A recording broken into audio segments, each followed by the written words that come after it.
Après avoir été mordu par un vampire, la première chose a été d'injecter un sérum de loup-garou enragé. Tout le monde pensait que j'étais sur le point de mourir violemment. Car il est bien connu que les loups-garous sont les ennemis naturels des vampires. Le sang bouillonnant et la froideur du clan vampire allaient forcément s'entre-déchirer. Cependant, ce qu'ils n'avaient pas prévu, c'est que le poison du vampire dans mon corps et le sérum de loup-garou commençaient à fusionner. Et finalement, presque miraculeusement, évoluer vers un sens d'équilibre instable. Au départ, j'étais simplement un lycéen ordinaire. Je ne sais pas pourquoi j'ai été choisi par un vampire. Pour devenir une sorte de réserve de sang exploitable. Maintenant le poison est sur le point de se répandre dans tout mon corps. Alors pour pouvoir survivre, je n'ai d'autre choix que d'acheter sur le marché noir un sérum d'une créature extraordinaire. Je suis retourné chez moi, et écrit mon testament. Puis, sans aucune hésitation, j'ai injecté le sérum dans mon corps. Le liquide bleu clair s'est rapidement répandu dans. Des veines claires se dessinent sur le bras. Pourtant, je ne faisais que sentir mes paupières devenir de plus en plus gonflées. Finalement, je suis tombé dans un sommeil profond. Il y a un siècle, divers êtres surnaturels ont commencé à apparaître sur la planète bleue. Ils possèdent des capacités que même les humains ont du mal à imaginer. Mais en plus d'êtres naturels, ces êtres surnaturels peuvent aussi être créés par la technologie. Le sérum vendu par la famille HEI est l'une des méthodes. Mais le taux de réussite est extrêmement faible. En cas d'échec, ils deviennent des formes dépourvues de conscience, contrôlées de part et d'autre. Et pour survivre, je n'avais pas d'autre choix. Je ne sais pas combien de temps s'est écoulé avant que je me réveille brusquement. Respirant à grands coups. Je me souviens seulement d'avoir fait un rêve persistant juste avant. Je traversais un feu dévastateur à toute allure. Titubant, j'ai repoussé la porte de mon cerveau fermé. Puis, en levant la tête, j'ai vu la pleine lune. Je me regarde dans le miroir. Mon corps actuel n'a plus cette sensation de faiblesse et d'impuissance d'avant.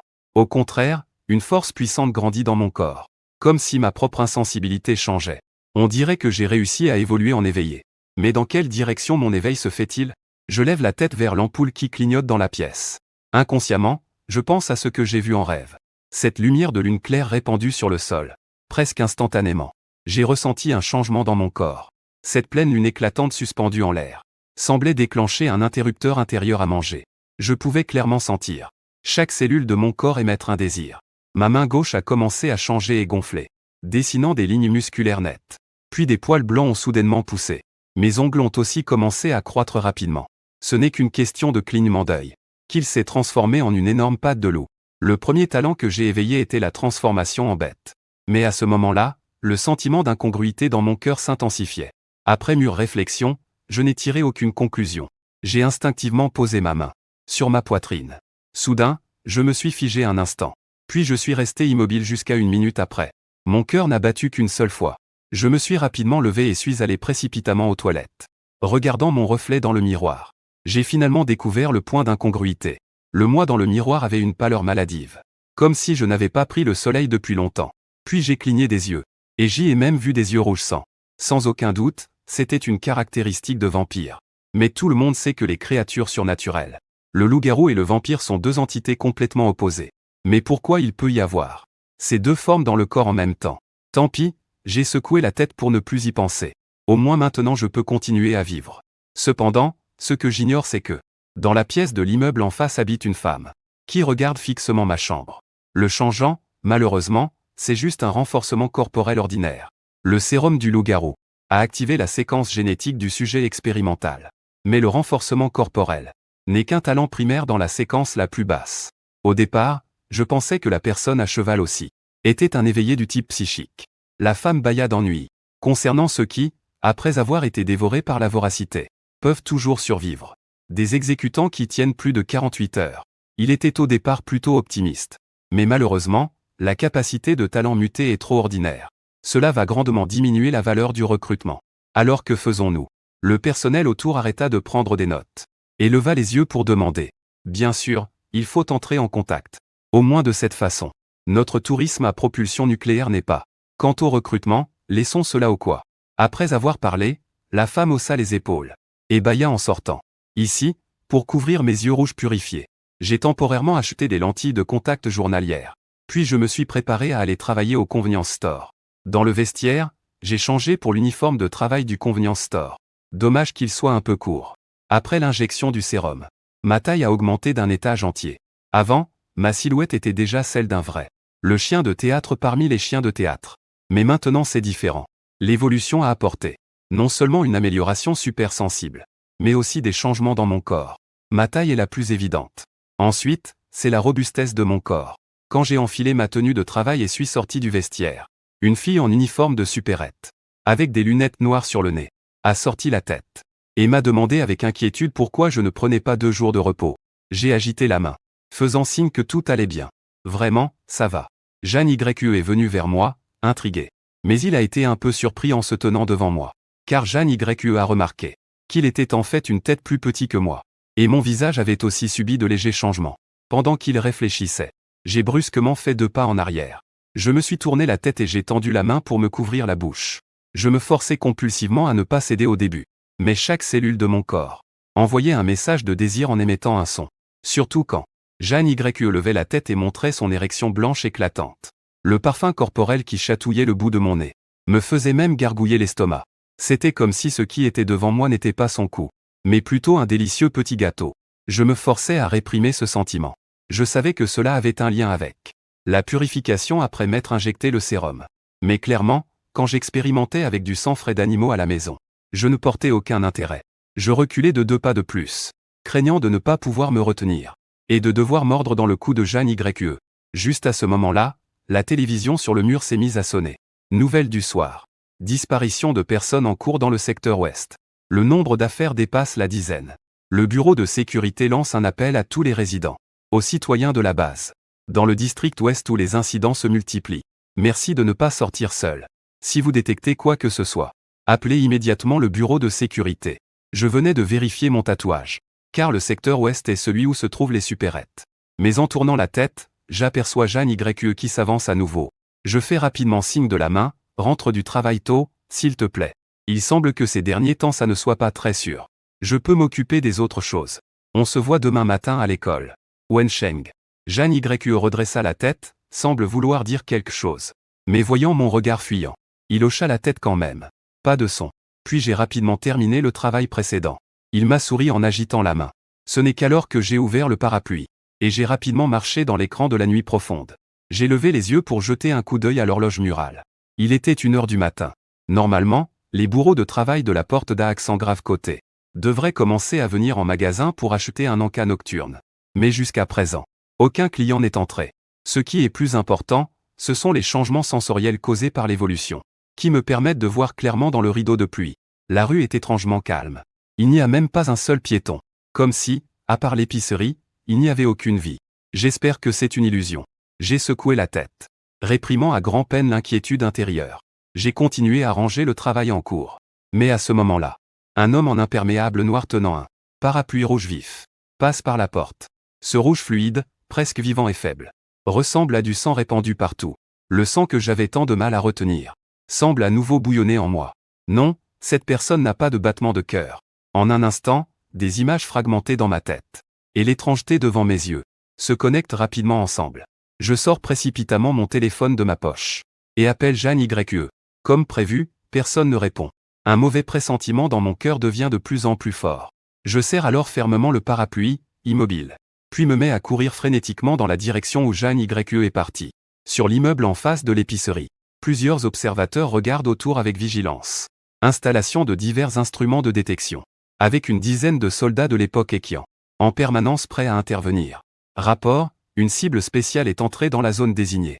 C'est le nouveau dont parlait Sœur Lune Rouge. Une jeune fille debout sous le toit, coiffée d'une queue de cheval, observant avec intérêt en bas, la cible courant à toute vitesse sous la pluie battante. En fait, je suis assez rapide. Mais l'attitude détendue de la jeune fille dans ses yeux peut aisément capturer chaque mouvement de la cible spéciale. Puis les bulles soufflées se brisent dans la bouche. La jeune fille vêtue d'une veste cyberpunk sourit. Elle dit, parfait. Faire le ménage des bugs idiots et le recrutement en même temps. Avec une puissance nucléaire vendable dès le premier éveil. Je vais voir si cette nouvelle recrue n'a pas été repérée par notre groupe potentiel de recrutement. Il s'étira en bâillant, puis sauta d'un immeuble de plusieurs dizaines de mètres de haut. Je ne sais pas combien de rues j'ai traversées sous la pluie, mais mon cœur battait lentement sans suivre la course intense. Sans aucun changement. Toujours à un rythme régulier d'une fois par minute. Soudain, je m'arrêtai. Les lunettes de mine noire de Jeanne YE étaient allongées dans le fossé boueux. On dirait que la personne est proche. Je pris une profonde inspiration, déclenchant la sensibilité au maximum, essayant de capter les moindres sons venant de toutes les directions. Mais, soudain, un sifflement perçant fendit l'air. Une tentacule rouge écarlate frappa violemment le sol en béton. Je réagis rapidement en roulant pour esquiver l'attaque. À ce moment, le monstre tenant le parapluie rouge devant moi me fixait intensément. Il n'a pas de visage, ni même de traits. Sur son visage, un tentacule de plus de 3 mètres s'étendait depuis un trou noir, se mouvant sans cesse. Mais le monstre tenant le parapluie rouge ne m'a pas laissé le temps de continuer volontairement. Le tentacule de 3 mètres a traversé la ligne de pêche, et une lame aiguisée a rapidement tranché le ciment. Presque au même moment où je l'ai remarqué, le tentacule était déjà près de mon visage. Même si j'ai réussi à évoluer, je n'ai aucune expérience de combat pour l'instant. Face à cette menace étrange et agressive, le tentacule n'a même pas pu réagir immédiatement. À proximité, un carpe-koi a vu la scène et a crispé les lèvres. Son regard exprimait une profonde déception. Surfeuille Rouge m'a demandé de m'allier avec ce genre de créature. Le koi marmonnait en secret, prêt à se retourner pour partir. Et soudain il découvre que j'ai évité de justesse une attaque frontale du tentacule. Le koi fronce légèrement les sourcils, à une distance aussi proche. Même lui ne pourrait pas esquiver parfaitement. En fait, au tout dernier moment, j'étais prêt à encaisser de plein fouet. Mais au moment critique, mon corps s'est soudainement esquivé vers la droite, comme contrôlé par une force extérieure. Vitesse si rapide qu'elle a presque laissé une trace résiduelle. À bout de souffle, encore sous le choc. Je tourne la tête et vois le tentacule tourner à 90 degrés. Il attaque à nouveau sur mon côté. Comment est-ce qu'il ne me lâche pas? Je me mets alors à courir de toutes mes forces vers l'avant. Le tentacule me poursuit rapidement derrière. Après quelques pas, je freine brusquement. Mes pieds tracent une ligne d'eau dans la flaque. Puis je change de direction, directement vers le corps principal du monstre. L'étrange homme tenant un parapluie. Quand je me suis précipité devant le monstre, soudain, de côté, empêchant les tentacules au niveau de la nuque derrière de tourner à temps, il a directement percuté le corps principal. Le monstre tenant le parapluie a volé comme un cerf-volant dont la ficelle est cassée. S'est envolé. Puis j'ai vu les tentacules et la bouche du monstre se séparer et tomber au sol. Un homme robuste est tombé du ciel. Il semble que ce malchanceux ait été parasité. Les tentacules tombés se tortillaient sur le sol comme des vers de terre. Je pensais intérieurement que ces tentacules étaient déjà finis. J'ai complètement abandonné mon état de vigilance. Soudain, les tentacules tordus ont rebondi du sol. Les tentacules à l'avant s'ouvrant en 4 pétales, arrachant une bouche pleine de sang. À l'intérieur, il y avait des dents fines comme des aiguillons. J'ai instantanément eu la chair de poule. Un coup de feu. Je m'apprêtais à fuir quand je me suis retourné. Et j'ai vu le contact qui s'était déjà brisé en d'innombrables morceaux. Allongé sur le sol, immobile. Stupéfait, la voix d'une femme a soudain retenti, faisant à nouveau vibrer mes nerfs. Le koi sans se soucier de moi parlait seul en disant que la nature changeante a un faible niveau d'éveil, des capacités de contrôle médiocres, et surtout une faible conscience de combat. Bien que je doute qu'il ait été tué par cette femme arrogante devant moi, elle n'a cessé de radoter d'une voix agaçante. « Qui es-tu » Le koi dénoua un nouveau bâton de sucette et le mit dans sa bouche. « Tu n'as pas besoin de savoir qui je suis. Sans moi, tu aurais déjà été dévoré par des larves sans cervelle. » Larves sans cervelle, j'ai murmuré dans mon esprit. Et soudain, je me suis souvenu de la raison pour laquelle je l'avais poursuivi, Jeanne YE. Je crois que je viens d'entendre un battement de cœur violent. Je me suis immédiatement retourné. Et j'ai couru vers l'endroit d'où provenait ce battement intense. Mon indifférence a beaucoup contrarié le koi, qui s'est mis à me poursuivre. J'ai couru 2 intersections, un virage. Et j'ai vu Jeanne YE allongée sur le sol, dans l'eau accumulée. Tremblant de froid, je me suis rapidement approché et suis accroupi pour vérifier. À ce moment, le regard de Jeanne YE était un peu vide, il est resté silencieux quelques secondes. Puis il m'a pris dans ses bras, en pleurant à chaudes larmes. Quand le koi a vu que j'aidais Jeanne YE à se relever, il a enfin pris la parole pour déclarer « Je t'invite au nom du groupe spécial à nous rejoindre ». Je soutenais Jeanne YE en marchant à ses côtés. Et j'ai répondu calmement en 3 mots « Je ne rejoins pas ». Le koi, exaspéré par mon refus net et direct, a éclaté de rire. Combien de métamorphes? Un transcendant sans influence veut rejoindre leur groupe spécial. Au départ, le chanceux ne croyait pas en Shenzé. Maintenant, il est refusé sans égard de cette manière. Cela lui a mis en colère. Tu sais ou pas, combien de personnes veulent à tout prix entrer dans cette organisation? Je vois que même le chanceux, qui le poursuivait sans relâche, dit d'une voix froide que j'ai dit « Je ne rejoindrai pas ». Le chanceux est tellement furieux qu'il serre les dents. À ce moment-là, tu ferais mieux de ne pas. Après avoir parlé, il sort une sorte de bâton lumineux, approche de Jeanne YE, puis tapote doucement sur la tête de Jeanne YE. Lorsque l'instrument touche la tête, il dégage une lumière verte phosphorescente, puis pénètre dans son cerveau, le plongeant dans l'inconscience. Après avoir fait tout cela, le chanceux range cet instrument. Ce n'est pas mon regard habituel d'examen. En marchant devant, il dit que c'est un effaceur de mémoire à court terme. Il efface les événements dans les 2 heures précédentes. Il se réveillera en moins d'une demi-heure. Quand il posera des questions, invente-toi une raison. Après que cette femme soit partie, j'ai aidé Jeanne YE à revenir au magasin. Peu de temps après, Jeanne YE s'est réveillée en se tenant la tête. J'ai dû inventer quelques excuses à la volée. Heureusement, Jeanne YE a hoché lentement la tête sans y prêter attention. Et de l'autre côté, Onji regardait une carpe koi mécontente. Elle savait ce qui s'était passé. Et sourit en disant « Comment ça se fait que tu sois contrarié ?» La carpe koi répondit doucement. « Franchement, ce Shenzhen est intolérable. Il est bien décidé à ne pas nous rejoindre. Et à mon avis, il n'est pas si spécial. Pourquoi insister pour qu'il rejoigne le groupe ?» Shen Onju hésitait en réalité. « Je sais ce que tu penses. Mais lui, après avoir été mordu par un maître séquentiel dans un épisode, il n'est pas mort après 24 heures. Ça vaut quand même la peine d'être observé. » Le Kwa fronce légèrement les sourcils. Mais soudain ses yeux s'illuminent. Il a une bonne idée. Il regarde Shen Onju. Souris noire, Serong. Ne serait-ce pas suffisant de faire rejoindre Shenzi à notre groupe? Pour ce qui est de la méthode, regarde l'expression du Kwa. Onju a aussi deviné quelque chose. Mais ça ne le dérange pas. Mais il insiste juste pour qu'on ne lui fasse pas de mal. Le Kwa rit, d'accord. Serong, attends juste ma bonne nouvelle. Le Kwa plisse les yeux. Un coin de sa bouche ne peut s'empêcher de se relever. Ici, celui qui fait la garde nocturne, je me tiens la tête et rêve. Maintenant c'est une affaire qui me préoccupe. Il faut toujours réprimer l'instinct sanguinaire et le désir de manger. Est-ce que je dois vraiment, comme un vampire, aller sucer du sang humain? Rien que d'y penser, mon estomac se retourne. Non, non. Absolument pas. On dirait que je dois encore aller voir ce patron pan au marché noir. Le lendemain, je suis allé à l'école comme d'habitude. Quand je suis arrivé en classe, mon voisin de table, le petit gros, s'est approché mystérieusement. J'ai des potins sur les surhumains. Tu veux entendre? Avant, je était vraiment attentif à tout ce qui concernait les surhumains. Après tout le monde veut devenir un surhumain. Mais maintenant, ça ne m'intéresse plus. Mais le petit gros a continué sans écouter, tu sais quoi? Nous avons un grand surhumain parmi nous. En entendant ça, mon intérêt a été piqué. Est-ce qu'il y a eu récemment un sauvage? Les surhumains vont attaquer la base. Quel type de grand personnage? Le petit gros cligne des yeux et lève la tête avec arrogance. On dit qu'il serait un fils illégitime d'un roi loup, bien que le roi loup ait un pouvoir et un statut indéniable. Mais ce n'est qu'un fils illégitime. Le roi loup a de nombreuses petites amies. Et un nombre incalculable d'enfants. Qu'y a-t-il d'étrange à cela? Le petit gros a perdu tout intérêt pour moi. L'Alliance a ajouté. Ce fils illégitime est né d'un roi loup et d'une femme humaine ordinaire. En entendant cette nouvelle, je n'ai pas pu retenir un cri de surprise. Les loups-garous ou vampires, ce genre d'espèce, accordent une grande importance à la lignée. Après tout, plus la lignée est pure, plus les pouvoirs surhumains sont forts. Donc il ne tolérerait jamais un enfant né d'une femme humaine. Alors ce fils si important, pourquoi est-il venu à notre base? Dit petit gros en parlant au directeur. Même si le roi loup a supporté la pression pour le faire naître, il doit certainement avoir du mal à s'en sortir dans la tribu des loups-garous. Je hochai la tête pensivement, c'était vrai.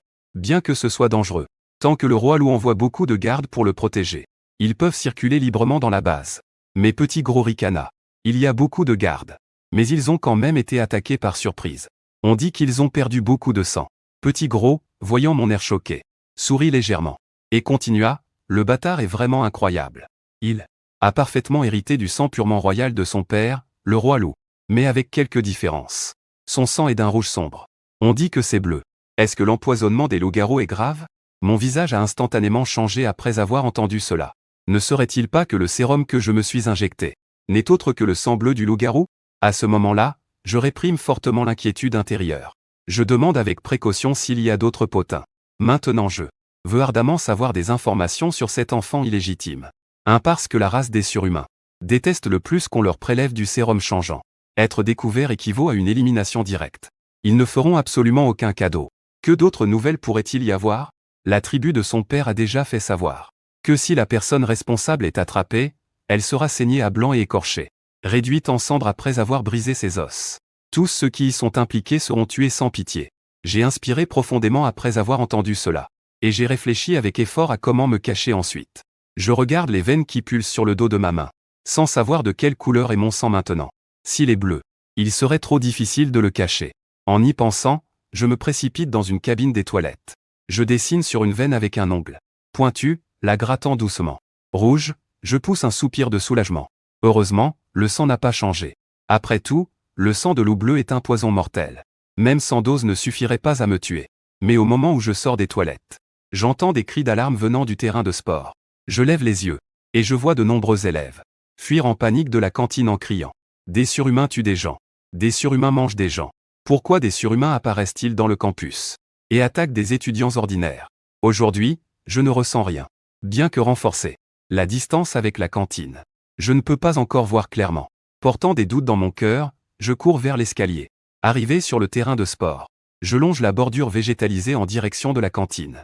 Mais plus je m'approche, plus je réalise une chose. La vitesse de mon cœur est en fait un peu plus rapide qu'avant. Serait-ce à cause d'une super réaction à l'école? Le cœur d'un vampire devrait battre très lentement. Chaque 1000 battements améliore sa puissance une fois. Ainsi, plus un vampire vit longtemps, plus sa puissance est forte. Autrefois, il fallait au moins 3 mois pour éveiller un pouvoir spécial. Mais si je continue à ce rythme de battement, je n'aurai besoin que d'une semaine pour éveiller un pouvoir spécial. En réfléchissant, je me suis déjà approché du réfectoire. J'ai vu ce qu'on appelle un super féroce. En regardant de plus près, mon cœur a fait un bond. Ce n'est pas ça, c'est un marcheur raté. Je me suis couché dans les herbes pour continuer à observer. Maintenant, 5 marcheurs sont apparus sur le terrain de sport. Ils poursuivent les étudiants qui fuient devant. Putain de garde de la base et les membres du groupe spécial. J'ai vu un camarade trébucher. Et ensuite se faire attaquer et mordre brutalement par un marcheur. J'ai serré les poings mais n'osais pas intervenir. Bien que je crois qu'avec mon niveau actuel de mutabilité, je peux absolument gérer les marcheurs. Mais agir devant autant de personnes, je ne peux absolument pas garantir la discrétion. Alors que j'hésitais, un grand fracas. Un énorme rat est sorti en fracassant la porte du réfectoire. Ce grand rat mesurait plus de 10 mètres de long. Son dos était fortement bombé avec une rangée d'épines, fixant des yeux rouge sang. C'était en fait une créature surhumaine démonisée, une souris démoniaque empoisonnée. On le vit lever la tête et pousser un cri strident. Ces marcheurs semblaient comme contrôlés. Leur mobilité avait augmenté de beaucoup. Beaucoup de camarades l'en tombèrent victimes de cette attaque. À ce moment-là, je ne m'en étais pas encore rendu compte. Maintenant, mon cœur battait à une vitesse 10 fois plus rapide qu'avant. Quand je m'en aperçus, je remarquai que la souris démoniaque empoisonnée aux yeux rouge sang me fixait intensément dans ma direction. Je me retournai rapidement, me couchant sans oser faire le moindre bruit.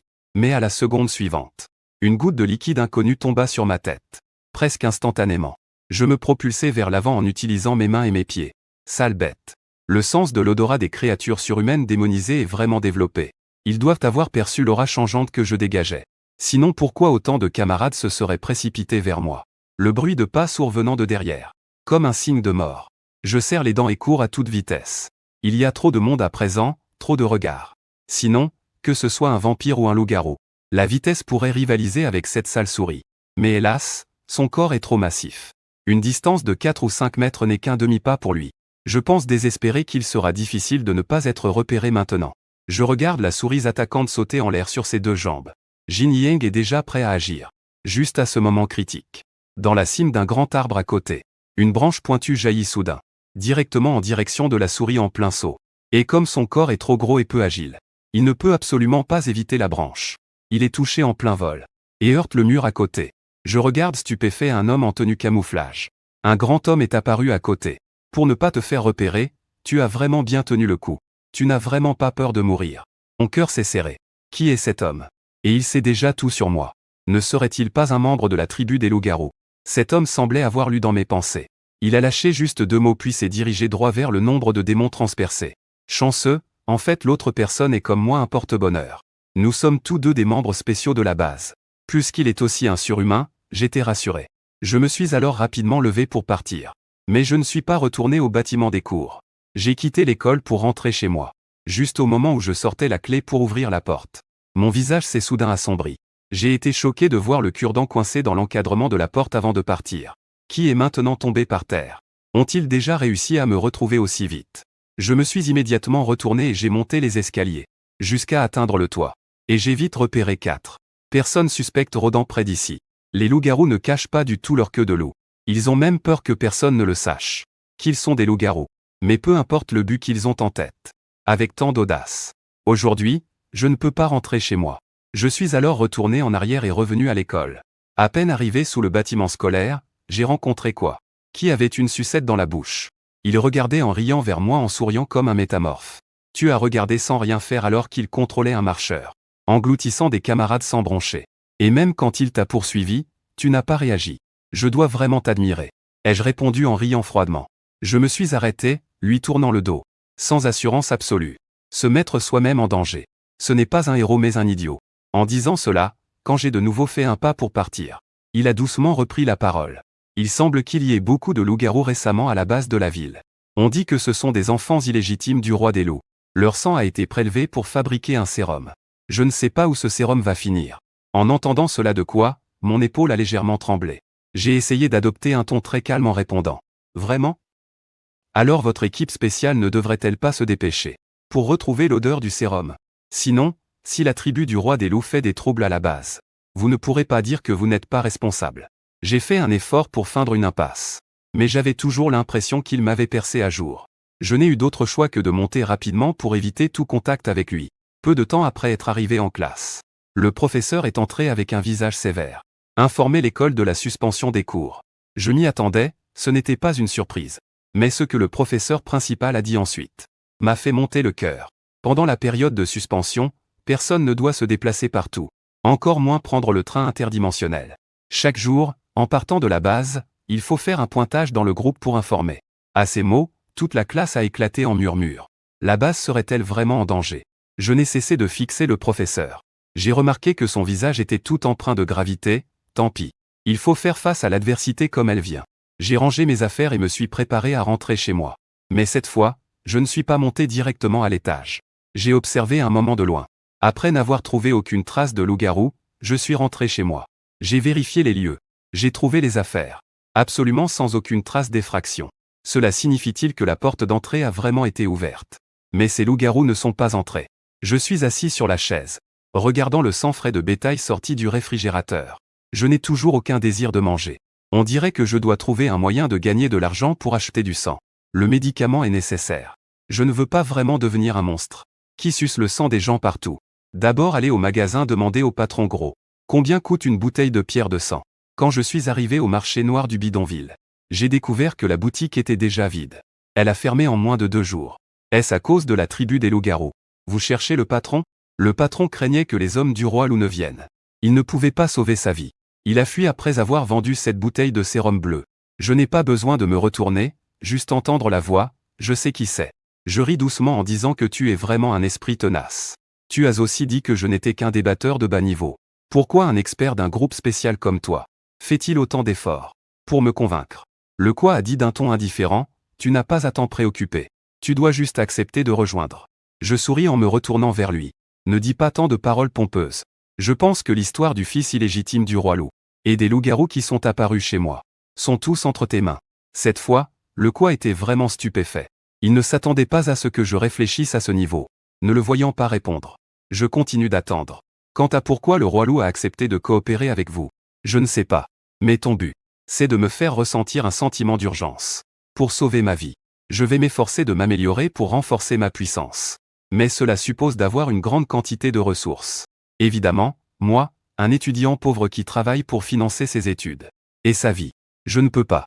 Le poisson-coille a levé la tête avec intérêt après avoir écouté, m'incitant à continuer. Il y a aussi une autre manière de se protéger. C'est de s'appuyer sur une organisation dont même le roi des loups craint la puissance. Le groupe spécial est justement l'une de ses forces. Le poisson-coille m'a demandé de mettre carte sur table. J'ai donc décidé de ne plus faire semblant. Tu as raison, c'est vraiment intelligent ce que tu dis. Pour augmenter sa puissance, tout ce dont on a besoin, le groupe spécial peut te le fournir. Les conditions proposées par le poisson-coille étaient trop tentantes. Dire que je n'étais pas du tout tenté, c'était impossible. Après tout, les difficultés auxquelles je fais face en ce moment sont énormes. Je ne peux même pas m'offrir les plus basiques soins sanguins de routine. Puisqu'on me demande de rejoindre le groupe spécial, il faut bien expliquer le prix à payer pour rejoindre. Il y a des avantages, il faut donc en payer le prix. Pour moi, un regard approbateur est lancé vers la fosse. Notre unité spéciale est rattachée au département de défense du Pays Long. Elle est principalement responsable de la surveillance de Xingjiao et de la coordination des 3 principales missions de combat. Bien que cela paraisse simple, tu dois être prêt à te sacrifier à tout moment pour cela. Voilà, j'ai dit tout ce qu'il fallait dire. Tu peux prendre ta décision. Il semble qu'il ait perdu patience de continuer à perdre du temps avec moi. Je rejoins, je prononce fermement ces 3 mots. Tout comme lorsque je l'avais refusé à l'époque. Très bien, la base de l'inné te souhaite la bienvenue. Puis il sort de sa poche un tube de supplément sanguin et me le lance. Le responsable de notre unité spéciale s'appelle Shen Onju. Depuis ta mutation, jusqu'à maintenant. Cela fait presque 2 jours que je n'ai pas mangé. C'est ce qu'il m'a dit si tu acceptes de rejoindre. Voici d'abord ton supplément de sang nourrissant. Sans dire un mot, je dévissai le bouchon et bus cul sec. Ce qui est étrange, c'est que je pensais qu'il y aurait un goût sanglant que je ne pourrais pas supporter. Mais en réalité, c'était plutôt une sensation fraîche et douce en bouche. Après avoir bu le supplément, j'ai senti tout le sang de mon corps bouillir. Même si je ne sentais pas d'éveil de pouvoir spécial. Je semblais être devenu un peu plus fort. Le Carpe Quoi me tendit alors une carte de visite. Sois ici demain matin à 8 heures précises. Dit-il en tournant les talons et en partant. Je regardais la carte dans ma main, sans pouvoir vraiment exprimer ce que je ressentais. Tant pis, considérons ça comme un moyen de gagner un repas. Si je mangeais des nouilles instantanées tous les jours, je crains que je devienne le premier dans l'histoire à être un loup-garou souffrant de malnutrition. Fin de ma journée de travail. Je suis arrivé à la base côtière, en suivant l'adresse indiquée sur la carte de visite. La ville était particulièrement encombrée. Je suis resté debout dehors, regardant le bâtiment ancien et délabré devant moi. Je ne pouvais vraiment pas voir la moindre trace de vie ici, alors que j'étais perplexe. Une voix du Jade Empereur résonna à mon oreille. Puis une porte s'ouvrit soudainement dans l'air devant moi. Une Carpe Koi apparut dans l'ouverture et me fit signe de la main. « Entre » dit-elle. Après mon entrée, la porte derrière moi se referma. Je suivis la Carpe Koi en écoutant ses explications. Nous pénétrâmes dans le bâtiment. Et nous arrivâmes devant une étagère à table. Puis elle appuya sur un bouton sur l'étagère à côté. Alors la zone sous mes pieds commença à descendre. Le plancher descendit d'une dizaine de mètres avant de s'arrêter. En regardant autour. En ce moment, nous sommes dans un très grand espace souterrain. Au centre se trouve un immense écran. L'écran est divisé en plusieurs petites fenêtres carrées. Devant l'écran se trouve une grande console en forme d'éventail. Il semble que toute la zone côtière est sous le contrôle spécial de l'unité spéciale. Ces images ne sont pas de simples enregistrements de surveillance, mais utilisent des créatures surhumaines enchantées, les yeux du fer et de l'aigle, pour créer un miroir magique. On peut dire que c'est plus clair que les instruments les plus précis d'aujourd'hui. Ému, je me suis demandé si c'était vraiment le monde des surhumains. Bien, maintenant je vais te conduire à la salle de test. Nous avons besoin d'évaluer ta puissance actuelle, avec un tout nouvel objectif. Je hochai la tête, et entrai avec lui dans une capsule d'incubation de la salle de test. Lorsque la porte de la capsule se referma, d'innombrables lignes comme des tentacules se sont collées à mon corps. J'ai immédiatement eu une sensation de vertige. Bientôt, j'ai fermé les yeux et perdu connaissance. Pendant ce temps, le Quoi a appuyé sur le bouton de test, regardant les fréquences des données devant lui. Puis, Aoki est apparu près du Quoi sans que personne ne s'en rende compte. Un autre homme torse nu, portant un grand sabre est entré dans la salle d'examen. Puis un homme à l'apparence féminine, entrant en agitant un éventail pliant. Enfin, naturellement, c'était Shen Onju. 5 personnes fixaient l'écran de données en pliant un serpent dans le puits. Il s'avère qu'il est un vampire et un loup-garou éveillé. En même temps, les 3 autres avaient également l'air surpris. Mais Shen Onju était impassible, se concentrant uniquement sur les données de capacité, effectivement trop faibles. Il semble que pour progresser, il reste encore un long chemin à parcourir. Juste au moment où Shen Onju s'apprêtait à signaler que le test pouvait se terminer, les 5 personnes ont soudainement entendu 2 battements de cœur très forts, affichant immédiatement une expression perplexe. À qui peuvent bien appartenir ces battements aussi forts? Mais Shen Onju fixait gravement la chambre d'incubation. À cet instant, même si je gardais les yeux fermés, ma conscience était claire. Je sentais distinctement mon cœur s'emballer, comme s'il était stimulé par quelque chose. C'était étrange que mon cœur batte aussi fréquemment ces derniers temps, accélérant de manière anormale. Bien que ce soit une bonne chose, pour un vampire, un cœur qui bat follement, est sans aucun doute comme s'il portait en lui une bombe à retardement. Mais avant que je puisse comprendre cela pleinement, tout à coup, j'ai senti que mes os changeaient. Même ma peau et ma chair se modifiaient. Au bout d'un moment, j'ai senti que mes os s'étaient beaucoup rétrécis, ressemblant davantage à ceux d'une fille. Ce changement soudain m'a laissé incertain, ne sachant si je devais écrire ou, car je ne savais pas encore comment contrôler cette transformation. À ce moment-là, la porte de la capsule de détection s'est ouverte. Je me suis avancé pour sortir de la capsule d'incubation. Mais au moment où j'ai fait un pas, j'ai remarqué que mes vêtements étaient devenus très grands. Et mes mains avaient aussi changé, devenant comme celles d'une fille. Zhuao Jin, voyant mon air perplexe, a immédiatement pointé la lame de son grand sabre vers moi. La lame ressemblait à un miroir, reflétant mon apparence actuelle. Oh mon Dieu, comment ai-je pu devenir comme ça? Ma réaction intense a fortement déplu au poisson koi. C'est moi qui ai changé, faut-il que tu réagisses autant? Shen Onju a alors agité la main en disant d'arrêter de faire l'idiot. Cette nouvelle capacité que tu as éveillée devrait s'appeler transformation. Bien que cela ne soit même pas une véritable forme de défense. Cela reste très utile pour un agent infiltré caché. Aujourd'hui, tu es déjà un membre spécial de notre équipe d'élite. À partir d'aujourd'hui, je vais te donner un programme d'entraînement. Tu dois le compléter à 100%. Bientôt, quoi te conduira récupérer le matériel d'entraînement. Puis il se tourne vers quoi? Je te le confie donc. Souviens-toi de rester mesuré.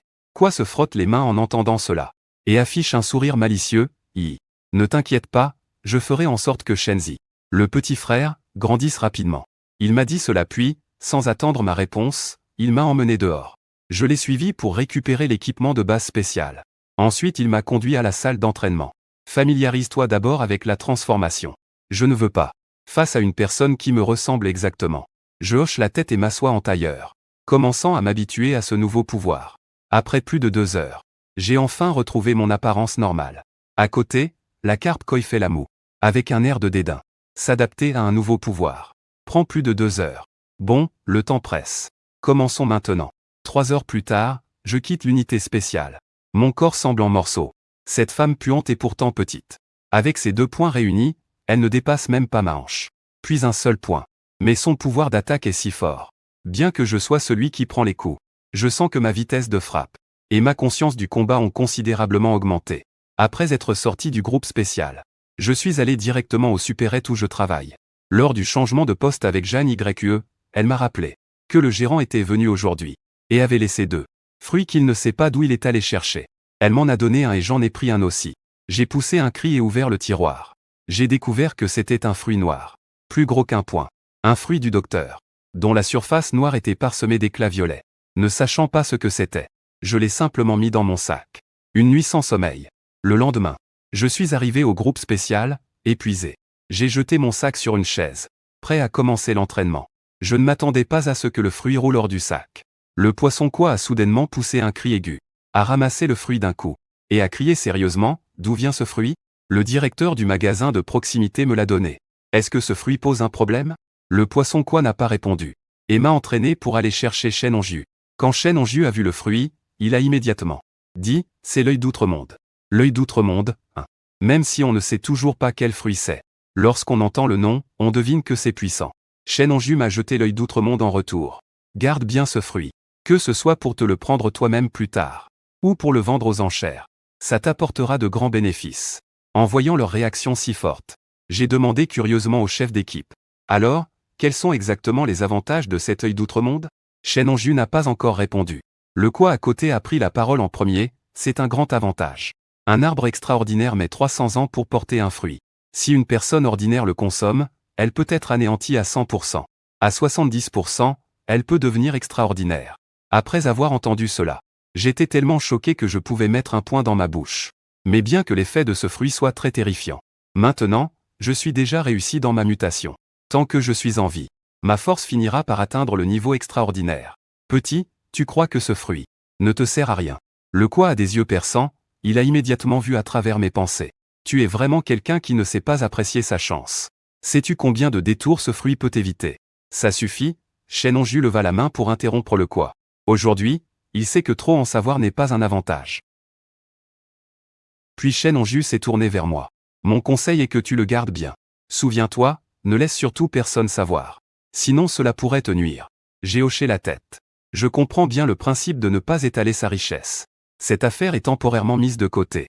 Ensuite, sans surprise, j'ai encore reçu des coups de carpe koi pendant 2 jours. Partir mais je pense que les mains et la capacité d'adaptation se sont beaucoup améliorées. Ce jour-là, après l'entraînement, je m'apprêtais à aller travailler au combini. Mais avant même de partir, cet homme jeune appelé Xiao Jiu est arrivé en courant précipitamment, en disant qu'il y avait un rapport à faire au dortoir. Qu'y a-t-il, Xiao Jiu, avec une expression comme si tu avais vu un fantôme. Jingli a attrapé Xiao Jiu par le cou. C'était littéralement un petit monstre. Xiao Jiu, bouche grande ouverte, a tapoté le bras de Jingli, pour montrer qu'il était étranglé au point de ne plus pouvoir parler. Le poisson quoi relâcha enfin sa prise. Xiao Jiu se vantait un peu, en annonçant une nouvelle explosive. Zuli a reçu les dernières nouvelles. Un lot de fruits de l'œil extraordinaire contrefait circule sur le marché de la base de Linguet. Quoi, ne serait-il pas possible que le fruit de l'œil extraordinaire que je tiens soit faux? Le poisson quoi regarda immédiatement Shen. Shen Jiong secoua légèrement la tête vers Shenzi. Shenzi put alors se rassurer. Il sembla que le fruit de l'œil extraordinaire en ma possession est authentique. Cela le rassurait un peu. Shen Hongju ne se tromperait pas. Il reconnaîtrait bien le vrai de l'œil extraordinaire. Alors quelles conséquences ces fruits ont-ils causé? Demanda Shen Hongju. Xiao Ju avala une gorgée de salive. Les marcheurs ont été trompés. Toutes les personnes ayant mangé ces fruits sont devenues des marcheurs. Parmi eux, les marcheurs sont déjà des mutants. Et les survivants extraordinaires aussi sont colorés. Je prends une bouffée d'air frais. Ce fruit copié de l'œil extraordinaire. Il semble que ce ne soit pas seulement pour escroquer de l'argent. C'est un instinct de nuire. Je sens un soupçon de complot. Je pense que cette affaire n'est certainement pas simple. Il n'est pas difficile pour une personne ordinaire de devenir un marcheur. Le sérum peut aussi atteindre ce but. Mais il y a aussi des échecs. Cependant, pouvoir transformer des mutants déjà, voire des extraordinaires en marcheurs, ce n'est pas quelque chose qu'on peut faire par des moyens ordinaires. Les intentions de l'autre partie sont profondes. Shen Hongju posa immédiatement ses baguettes. Se leva et sortit. Les autres le suivirent ensuite. Shen Zuo faisait naturellement partie du groupe. Ils arrivèrent dans la zone de travail. Tout le monde est assis. Xiao Ju semble avoir le contrôle des fruits maintenant. Xiao Ju ouvre immédiatement le petit écran sur le mur du bureau. Sur l'écran se trouve une carte de la base côtière. La ville est 10 fois plus grande que l'ancienne ville d'origine. Sous la manipulation de Xiao Ju, la carte s'agrandit et se rétrécit progressivement jusqu'à une certaine zone. Shen reconnaît immédiatement.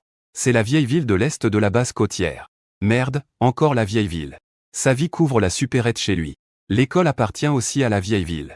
On dirait que quand j'aurai gagné de l'argent, je ferai mieux de rester dans la même classe.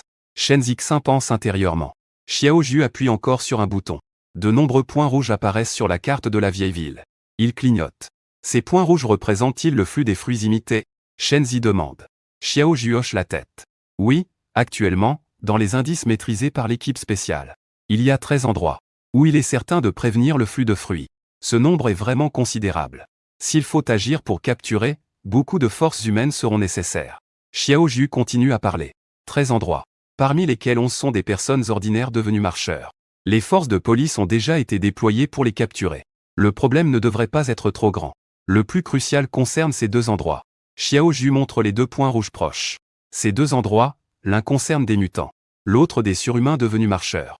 Dans leur cas, les forces de police ne peuvent pas contrôler. Il ne reste plus qu'à faire appel à votre équipe spéciale. Présentation des détails de la situation. Shen Hongju interroge clairement et efficacement. Xiao Ju affiche immédiatement les informations des marcheurs dans les 2 points rouges. Sur l'écran, regardant attentivement et calmement. Le marcheur transformé par le volatile instable est un homme dans la quarantaine. Un volatile instable incapable de réaliser l'extraordinaire depuis 10 ans après la transformation. La capacité de transformation est l'œil rusé de la maison Mésu. La dernière information est une évaluation de la puissance. À part l'œil rusé, le niveau de puissance a été complètement réévalué. Shen Ze demanda discrètement au Quoi. Que représente ce Yixing? Avec un ton méprisant, le Quoi répondit. Yixing. C'est juste un peu plus fort qu'un danseur ordinaire. Il fit la comparaison avec ce danseur du gymnase infecté par un insecte sans cerveau. C'est seulement un peu plus puissant que ce dernier. Shen Ze se fit ainsi une idée plus concrète. Cela le détendit également beaucoup. Il a confiance en lui. Avec ses compétences actuelles, ce n'est pas difficile de s'en sortir. Ce qui le préoccupe le plus, c'est le propriétaire de l'autre point rouge. Un marcheur extraordinaire. Son éveil incontrôlé a déjà atteint le niveau de puissance 3 étoiles. Ce n'est pas une blague.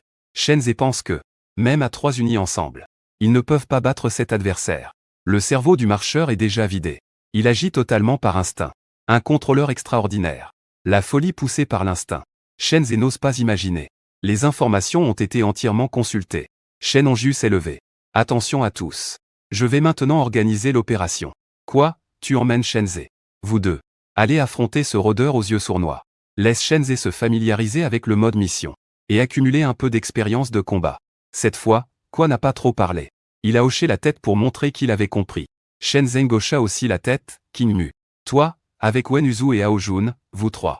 Allez affronter ce travailleur minier extraordinaire de niveau 3 étoiles. Les trois répondirent par l'affirmative. Shen Hongju continua ensuite. Si possible, capturez les vivants. Sinon, abattez-les sur place. Il ne faut absolument pas les laisser s'échapper. Les 5 répondirent en chœur. Puis partirent. En suivant Quoi lors de la mission. Shen Zhen était encore un peu excité et nerveux intérieurement. C'est après tout la première mission officielle. Le Carp Koi tourne la tête vers la tranquillité sans être nerveux. Marcher au centre de la Terre n'est pas difficile pour toi. Ce qui te manque maintenant, c'est juste de l'expérience. Regarde-moi un peu plus à ce moment-là. compris, mais ce qui m'inquiète le plus, c'est la quantité de fruits qui arrivent sur le marché. Si on ne peut pas intercepter rapidement, ce type de choses se produira souvent à l'avenir. La tranquillité a raison. Si on ne peut pas contrôler la source, le véritable coupable à l'origine de tout cela, alors des marcheurs comme celui-ci apparaîtront à intervalles irréguliers. Après tout, l'attrait des fruits de l'œil extraordinaire est vraiment trop grand. Comment ne pas être tenté? Après tout, il y a beaucoup de riches. Devenir volatile ou extraordinaire ne représente pas seulement la richesse. Cela représente aussi le statut social. Qui pourrait résister à la tentation de la richesse et du pouvoir? Le Quoi hoche lentement la tête. Tu as raison. Après tant de calme. Ces derniers temps, la base côtière de la ville a vraiment connu une période agitée. C'est rare que le Quoi habituellement excentrique exprime un tel soupir lourd. Cela montre la gravité de la situation. Le trajet a pris un peu plus de 30 minutes. Nous sommes arrivés dans la zone de l'incident. Les frères de l'unité de police ont déjà bouclé le site. Ils ont évacué toutes les personnes ordinaires dans un rayon de 50 mètres autour des marcheurs, pour éviter de blesser des innocents lors de l'affrontement. Voyant que le Quoi et Shenzi sont arrivés sur place, le capitaine de l'unité de police en tête s'avance pour saluer et explique la situation actuelle sur le site. Pour l'instant, les marcheurs errent à l'intérieur d'un centre commercial. En ce moment, à cet endroit, il indique la position des marcheurs sur la tablette en main. Ils semblent chercher des êtres vivants. Mais les gens ordinaires dans un rayon de 50 mètres ont tous été évacués. Il n'a pas de cible. Le Carp Koi a émis un son. Mais Shen fronçait les sourcils sans. Il ne le fait jamais dans sa vie. Cela a immédiatement attiré le regard intense entre le Carp Koi et le capitaine de l'équipe de la force policière. Le Carp Koi a fait signe de le laisser parler. Shenzi a pris la parole. Ce n'est pas que je ne fais pas confiance aux frères de la force policière. Mais le rôdeur est une machine qui ne s'intéresse qu'aux êtres vivants. Et qui réagit à eux. S'il n'y a pas d'être vivant dans le centre commercial, il ne resterait absolument pas là. Son comportement actuel est plus une recherche qu'une simple errance. Il cherche la personne vivante qui est encore cachée dans le centre commercial. Mais cette personne est bien cachée, empêchant le rôdeur de détecter précisément son souffle. Cela ne montre que l'apparence de l'hésitation. Pensant calmement dans le puits, il trouva cela très raisonnable. Le chef de l'équipe de la force de police avait un air un peu mécontent. Ce n'était pas qu'il était en désaccord avec ce que Shenzi disait. Mais si Shenzi avait raison, cela signifierait que leur équipe de police avait mal géré la situation. Ce qui le faisait se sentir un peu honteux. Ce n'est pas grave, je vais entrer avec lui et voir par moi-même. Préparez le périmètre d'encerclement. Vous ne devez absolument laisser personne entrer. Ce sont tous nos frères. Jin Li remarqua que l'expression du capitaine était étrange. Shenzi reprit la parole en disant, « Oui bien sûr. Votre mission est lourde. Si quelqu'un s'infiltre et se fait mordre par un marcheur, ce serait la catastrophe. Merci pour votre travail acharné. Bien que Shenzi soit jeune. Mais cela ne signifie pas qu'il n'a pas d'intelligence émotionnelle. » Le visage du capitaine s'est beaucoup adouci. Il a affirmé qu'il accomplirait la mission à tout prix. Shenzi a suivi le Quoi dans le cercle d'encerclement, se dirigeant vers le centre commercial cible. Regardant les deux s'éloigner, le capitaine à la tête de l'équipe policière avait un regard plein d'envie. Est-ce que ce n'est pas surprenant que le fruit de reproduction soit si recherché? Si j'étais à leur place, je deviendrais fou. Si j'avais un véritable œil extraordinaire, je le paierais même à n'importe quel prix, quitte à tout perdre. Le centre commercial est à plus de 20 mètres du cercle extérieur. La porte du centre commercial est grande ouverte. Les deux sont entrés dans le puits du centre commercial sans aucune obstruction. Il a levé son poignet. Sur son poignet se trouvait un cadran électronique rond. Ne vous fiez pas à son apparence de montre électronique ordinaire. Assez discret. En réalité, l'effet n'est pas négligeable. En plus de la communication électronique, il y a aussi l'effet de la tablette. À cet instant, sur son cadran, s'affiche le plan du centre commercial. Un point rouge clignote. C'est la position précise du marcheur. Dans le puits, il baisse la voix et montre en haut. Shanks hoche la tête pour montrer qu'il a compris. Les deux se séparent, Shanks et Ling prennent l'ascenseur dans le puits. Shanks monte calmement par l'escalator. Ainsi, ils peuvent encercler le point rouge. Marcheur. Shanks monte prudemment, avec précaution difficile à briser. Ses deux mains commencent déjà à se transformer. Ses deux pieds montrent aussi des signes de transformation fibreuse. C'est le résultat de 2 jours d'entraînement. Quand ses pieds auront complété leur transformation, la force de ses jambes pourra augmenter de 3 fois. La hauteur de son saut en poussant avec ses jambes pourra atteindre 5 mètres. Arrivé au 2e étage, le Quoi est déjà là. Les deux échangent un regard. Le Quoi désigne le côté droit, hoche la tête calmement. Il a déjà entendu le bruit de pas étranges propres aux marcheurs. Pas loin d'eux. Les deux avancent prudemment vers l'endroit d'où vient le bruit, profitant de la cachette d'une boutique voisine pour jeter un œil à l'intérieur. Voit effectivement un marcheur d'une 40aine d'années. Il déforme son corps comme un zombie. Continue à avancer. Ce couloir relie les deux côtés. Il se dirige de ce côté. S'agit-il d'un cacheur? Juste dans l'une des boutiques là-bas. Nous devons absolument, avant que le marcheur ne trouve l'autre partie, trouver le cacheur. Sinon sa vie pourrait être en danger. Shenzhe fait immédiatement un geste à la Carp Koi pour lui demander s'il doit agir maintenant. Au deuxième étage du centre commercial, il n'y a pas beaucoup d'espace. Donc il n'est pas nécessaire d'attendre le bon moment. Shenzhe pense que c'est le meilleur moment pour agir. Les deux parties sont très proches. Et avec une attaque par derrière, ça peut être rapide, précis et efficace. Juste au moment où il pense cela, le marcheur qui leur tournait toujours le dos se retourne soudainement. Shenzhe a vu ses yeux. Ses yeux sont violets, étonnamment violets. Pendant un instant, il a été calme. Il avait l'impression que son âme était frappée par une force mystérieuse. Son cerveau s'est étourdi. Il a tendu la main pour s'appuyer contre le mur de la boutique à côté. Sa respiration est devenue rapide. La Carp Koi en face a affiché une expression d'inquiétude. Il savait que Shenzhen a croisé le regard de l'œil du malfrat sans préparation. La voix a été affectée par une capacité spéciale. Quand il s'apprêtait à vérifier l'état de Shenzhe, il a vu Shenzhen secouer sa tête, devenant beaucoup plus lucide. Le Koi ne put s'empêcher d'être surpris. Quant à Shenzhe, il ressentit une peur rétrospective. Shenzhe venait juste de se sentir très étourdi. Son corps était en quelque sorte hors de contrôle. En même temps, une voix dans sa tête le poussait constamment à sauter. Sauter, c'était une incitation à se jeter du bâtiment. Même si ce n'était que le deuxième étage. Si la tête tombait, il mourrait quand même. Shenzhe gardait encore un peu de raison dans sa tête. Il se répétait sans cesse de rester calme. Mais malheureusement, plus il essayait de penser ainsi, plus cette voix incitante devenait forte, la rendant son corps hors de contrôle. Alors qu'il était sur le point de suivre l'incitation de l'autre, en se retournant pour marcher vers la rambarde au bord du couloir, un bruit sourd de battements de cœur résonne dans sa tête. Le son accéléré du cœur chasse toutes les voix ensorcelantes. Shenzhe reprend immédiatement le contrôle de son corps. C'est alors la scène que le poisson Koi a vue. Il secoue la tête, puis se redresse. Shenzhe fait un signe de la main au poisson Koi, pour montrer qu'il va bien. En même temps, il réfléchit à une chose. L'accélération du rythme cardiaque s'était déjà produite auparavant. Il n'avait pas encore compris ce qui se passait. Maintenant il a une hypothèse en tête. L'accélération cardiaque serait liée aux marcheurs. Ou plutôt, à des créatures surhumaines ennemies. Ce qui est assez extraordinaire. Peut-être est-ce aussi une capacité spéciale acquise après sa transformation. On ne peut pas en être certain non plus. Mais cela m'apporte un grand avantage. Mon cœur bat plus vite. Le temps pour que je maîtrise ce pouvoir mental sera considérablement réduit. Si ce n'était pas inapproprié pour l'occasion, Shenzhou ne pourrait presque pas s'empêcher de rire. Shenzhou et l'autre ont déjà été repérés par le marcheur. Puisque c'est ainsi, les deux ne vont plus faire semblant. Ils se précipitent directement vers le marcheur. Les deux attaquent, un à gauche, un à droite. Le marcheur réagit par instinct pour riposter. Malheureusement, ses mouvements sont trop lents comparés à ceux de Shenzhou et l'autre. Shenzhen évite toujours de croiser le regard de l'adversaire. Les yeux hypnotiques ne fonctionnent pas si on n'établit pas de contact visuel. Ils sont inefficaces sans regard partagé. C'est acceptable comme capacité d'appoint. Mais comme compétence principale, c'est vraiment peu utile.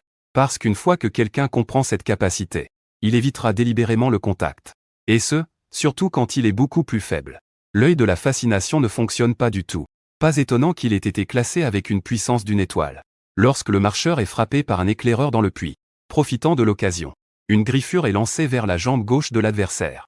Des griffes d'animaux acérés laissent 4 trous de sang sur la jambe du marcheur. La jambe du marcheur attaqué se plie immédiatement et s'agenouille par terre. Profitant du mouvement, un coup de genou sur le menton de l'adversaire fait tomber le marcheur en arrière. Puis un coup de pied sur la poitrine de l'adversaire, l'empêchant de se débattre et de se relever. Bien joué. Quoi, félicite Shenzhe en levant le pouce. Pour une première mission, c'est une belle performance. Tu n'es pas mal pour ton âge. Un excellent potentiel extraordinaire. Shenzhe a vraiment envie de lever les yeux au ciel. Ce quoi fait encore semblant.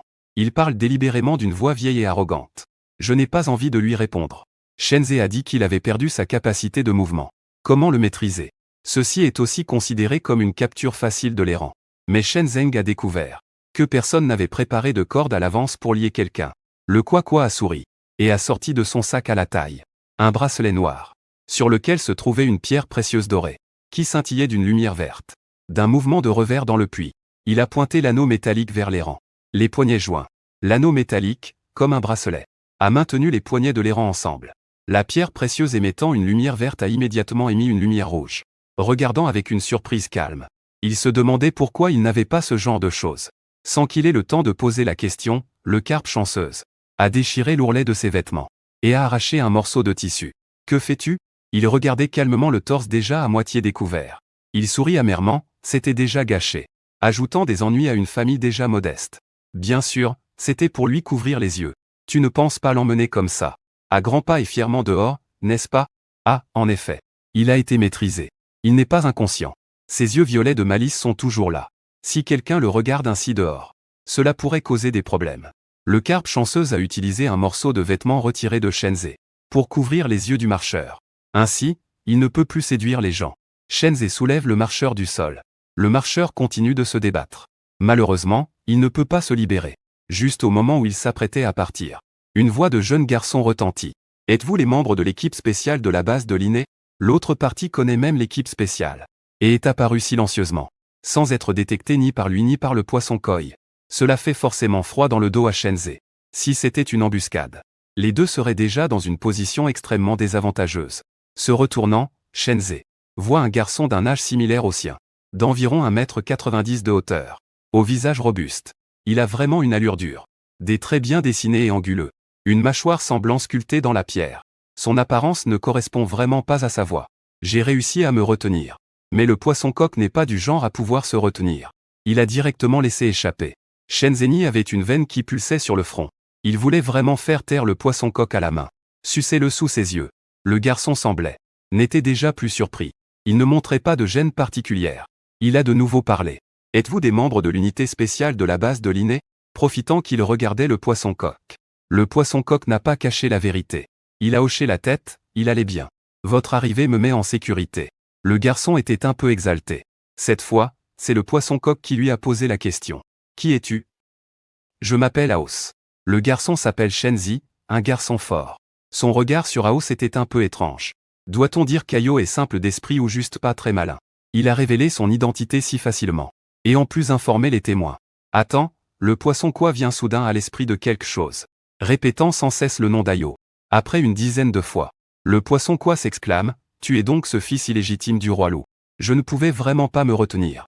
J'ai directement crié cette révélation. Il ne s'attendait pas du tout que le sérum qu'il avait injecté soit apparu devant lui comme son maître. Il est tout de suite devenu mal à l'aise. Si on y pense bien, du point de vue des vampires attachés à la lignée, dire qu'Ayo est vraiment le père de Shenzhen est un peu forcé. Mais on peut dire qu'il est un receveur. Quand le poisson-quoi a révélé l'identité de fils illégitime, le visage toujours calme d'Ayo a montré une légère gêne. La carpe koi a aussi réalisé qu'il avait dit quelque chose de mal. Mais l'ambiance était déjà devenue tellement gênante. S'il forçait une explication, cela risquerait de rendre la situation un peu pire. À ce moment-là, Shenzhen King sourit, attirant l'attention des deux personnes. Quand j'étais encore un homme ordinaire, je savais que chaque roi loup avait une tonne de femmes et d'enfants, tellement qu'ils ne reconnaissaient même pas les jeunes gars. Les enfants illégitimes avaient mauvaise réputation. On dirait que tu es bien classé parmi les enfants du roi loup. En plaisantant, il détendit beaucoup l'atmosphère. Ayo sourit timidement, rougissant légèrement. Il savait que Shenzhen King disait ça volontairement, juste pour ne pas le gêner à cause de son identité. Il fit la moue en haussant les épaules et dit qu'il n'y avait pas de classement. Mais il admit que le titre d'enfant illégitime était exact. C'est vraiment embêtant. Shenzhen. Une expression comme si tu ne savais pas apprécier ta chance. Tu ne serais pas en train de te vanter devant moi, hein? Le fils du roi loup. La puissance et la richesse à portée de main. Est-ce que c'est comme moi? Un orphelin qui court partout tous les jours pour gagner sa vie. Bien polissé. Ayo s'empressa de blanchir ses cheveux. Il ne faisait que s'exclamer. Je ne pensais pas que Shenzhe était un chaud lapin. Se hâta d'expliquer. Shen sourit, pas besoin d'expliquer. Je suis habitué. En effet, s'il l'avait vraiment voulu de son plein gré, après avoir été mordu par le glouton, il n'aurait pas travaillé à en crever pour gagner de l'argent, et aurait dépensé tout ce qu'il a pour acheter du sérum. Bon, vous deux, les porte-bonheur, ne vous mettez pas en travers. Vous ne regardez même pas dans quel genre d'endroit vous êtes. C'est le moment pour discuter tranquille. Maintenant, nous devons emmener cette personne. Ayos, pourquoi es-tu seul ici? Où sont les gardes du corps? Ayos est entouré de gardes envoyés par le roi des loups. Le poisson koi le sait bien sûr. Ayos répondit. Il me regarde chaque jour comme s'il surveillait un prisonnier. Je ne peux tout simplement plus le supporter. Alors je me suis éclipsé en douce. HMH, ricana froidement dans son cœur. Je savais bien qu'un petit seigneur comme lui pense toujours que la liberté est ce qu'il y a de plus précieux. Sans penser à combien Dieu dans la tribu du roi des loups, et même chez d'autres races, le surveille. Combien de personnes souhaitent lui nuire? Ce sont leurs affaires. Chanzuo ne voulut pas en dire plus. Il fit simplement un geste de la main pour lui faire signe et s'en alla. Puis, avec le poisson koi tenant le prisonnier, il fit un pas en avant. Ayo accourut après lui. Je vais bientôt entrer au lycée. Tu pourras venir me voir à l'école quand tu auras du temps. En entendant à nouveau le nom de l'école prononcé par Ayo, Shenzeng a été très surpris. Il n'était pas le seul choqué. Le Kwa à côté a dit spontanément. Quoi, tu es d'une race extraordinaire. Le fils du roi loup. Et tu vas aller dans un lycée. Plein de gens ordinaires. Après avoir parlé, le Kwa a senti que ce n'était pas tout à fait ça. Ce ne sont pas tous des gens ordinaires. Il y en a un devant nous qui n'est clairement pas ordinaire. Il parlait bien sûr de Shen Zuo. Shen avait la même pensée que le Kwa. Il ne comprenait vraiment pas Ayo. Pourquoi il avait choisi cette école en particulier? Passer du temps avec un groupe de gens normaux. Cela ne lui apportait aucun avantage. S'il veut s'imposer dans la tribu du roi des loups, il doit aller à l'école fréquentée exclusivement par des races extraordinaires. Ainsi, il peut se faire des contacts et étendre son influence pour bien s'installer dans la tribu du roi des loups et faire en sorte que personne n'ose l'attaquer facilement. Mais ce ne sont que des pensées secrètes. Les affaires des autres. Shenzhen n'en a pas d'intérêt. Il hocha la tête en direction de Haoxi. Et ils se séparèrent. Après avoir terminé ici, ils retournèrent à la tribu spéciale. Qui les admire? Ils n'avaient joué que pendant une demi-heure avec eux. Puis, voyant leur situation un peu mal en point, ils comprirent que leurs adversaires étaient très difficiles à gérer. Vous allez bien? Shenzhen demanda avec sollicitude. Wenwu se cacha le visage avec un éventail en riant doucement. Pas de problème, pas de problème. Le joli garçon s'inquiète-t-il vraiment pour les autres? Shenzhen ne pouvait s'empêcher de frissonner. Ce Wenwu ne sait vraiment pas parler correctement. Ah oui, Xiao Ju. Assis sur le canapé, Shenzhen tourna la tête vers Xiao Ju au poste de contrôle et dit. Avons-nous complètement maîtrisé le flux des fruits répliqués? Le nombre de mutants a-t-il augmenté? À la console, Xiao Ju travaillait d'arrache-pied sans voir Shenzhen. Il répondit, c'est trop compliqué. Nous n'avons pas encore une maîtrise totale. Mais le nombre augmente. Heureusement, cela reste sous contrôle. Bien que Xiao Ju dise cela, Shenzhen ne se sentait pas optimiste. Avec les moyens de surveillance de l'équipe spéciale, il ne pouvait pas totalement contrôler les répliques. Ce qui est vraiment effrayant. De plus, le point rouge signifie qu'une augmentation indique qu'une personne a été clonée. Un seul homme avec le fruit. C'est juste un problème de plus. Pour un marcheur ordinaire, ça va encore. Mais s'il s'agit d'un mutable, ou d'un surhumain avec 2 personnes en plus, cela devient un cas épineux pour le groupe spécial. L'incontrôlable est ce qui inquiète le plus les full-time. Ce que le groupe spécial ignore, c'est que le problème qui les trouble actuellement n'est qu'une ombre, ou plutôt un leurre pour cacher la vérité.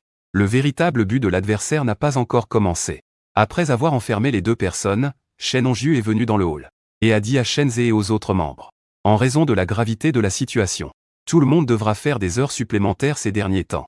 Restez donc tous à la base. Sans laisser Shenzhen répondre. Shen Hongju l'a regardé. Shenzhen accepté. À la fin de ce mois, tu démissionneras de ton travail au magasin de proximité. Les conditions dans le groupe spécial sont suffisantes pour vivre. En fait, il n'est pas nécessaire que Shen Hongju le dise. Shenzhen avait déjà cette idée en tête. Il a une énergie limitée. Il ne peut pas être partout à la fois. Ce serait trop fatigant, sans parler que cela empêcherait de faire chaque chose de la meilleure manière. Le ministre acquiesça doucement. Shen Hongju continua, cette affaire n'est pas si simple. J'ai toujours senti qu'il y avait peut-être un complot derrière. Nous devons contrôler strictement toutes les informations. Ne rien laisser passer. C'est le chef. 5 personnes doivent le faire à fond.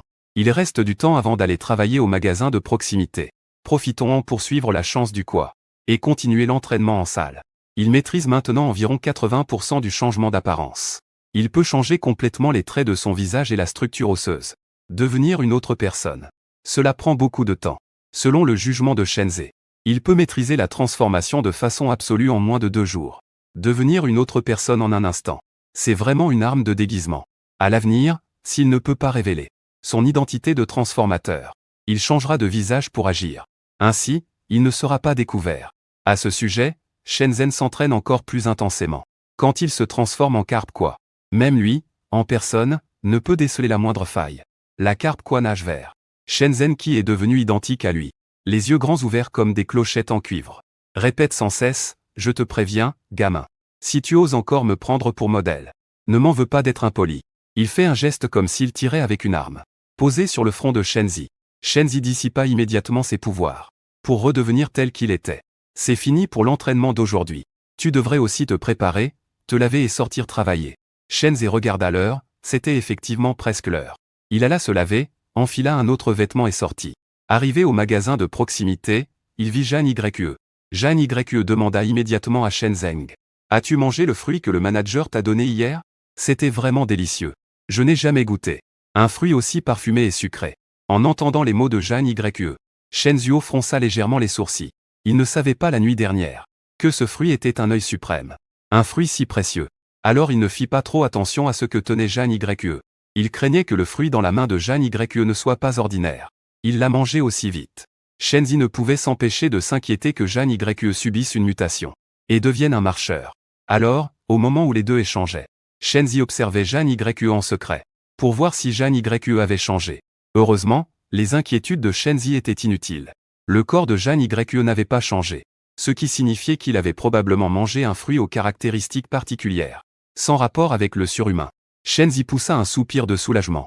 Il ne voulait vraiment pas voir Zhang Yue, qui avait passé tant de temps avec lui, finir par devenir un marcheur. Ce qui serait comme être mort. Dans le vide. Shen Zi poinçonna. Juste avant que Zhang Yue ne sorte du magasin de proximité, il s'exclama soudainement, se retournant vers Shen Zi en disant « Tu as aussi un groupe de classe. Dépêche-toi de voir s'il y a des messages. J'ai reçu une notification que la répétition aura lieu demain. » Juste après avoir pointé l'heure. Je n'ai pas vu d'informations sur la répétition dans le groupe.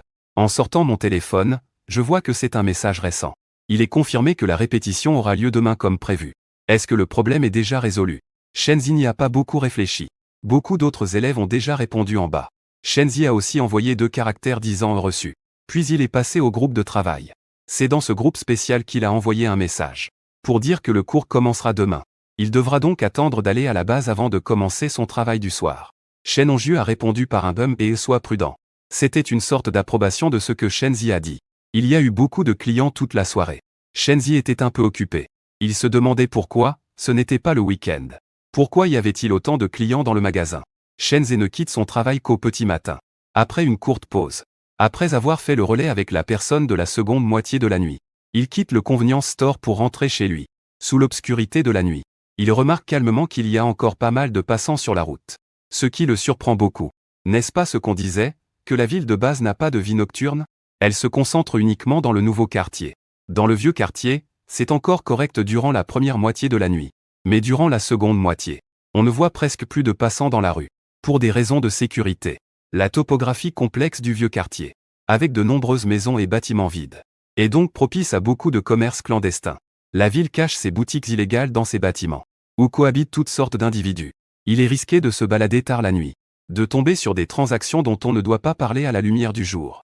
C'est chercher la mort. Pensant à cela, il a gardé un œil de plus, observant les personnes qui s'approchent autour. C'est une réaction instinctive née de sa mutation. Autodéfense. Après avoir marché 2 rues, il y avait beaucoup moins de monde. C'était presque un état sporadique. Bien qu'il n'y ait pas eu de conflit. Mais il a remarqué que quelqu'un le suivait. Pourquoi était-il suivi? Moi, un étudiant qui travaille dans une supérette. Je ne suis sûrement pas quelqu'un avec une grosse somme d'argent à dérober. C'est la cible correcte. Peut-être que mon identité changeante a été découverte. L'autre personne est clairement un civil. Donc il est impossible qu'il ait deviné que je suis un mutate. Attendons un peu. En peu de temps, il a réfléchi à de nombreuses possibilités dans son esprit calme. Finalement, il décida de ne rien faire pour l'instant. Pour voir l'intention de l'autre. Si l'autre voulait vraiment lui faire du mal. Shanks ne craignait pas non plus de lui faire payer le prix. Alors, Shen Zi prit délibérément quelques ruelles plus isolées. Il croyait que l'autre allait sûrement se rendre compte. Qu'il savait déjà qu'on le suivait. Shen Zi forçait ainsi l'autre à agir. Effectivement, après avoir tourné à droite dans une ruelle, cette personne accéléra le pas. À en juger par le bruit des pas. Il se préparait à agir. Shen Zi ne s'arrêta pas pour autant. Il continua d'avancer. Lorsqu'il jugea que l'autre était à moins de 2 mètres de lui, Shen Zi se retourna brusquement et attaqua le marcheur. Après avoir bien vu l'apparence et les gestes de l'autre, il fut légèrement surpris. Il ne s'attendait pas à rencontrer de nouveau un marcheur.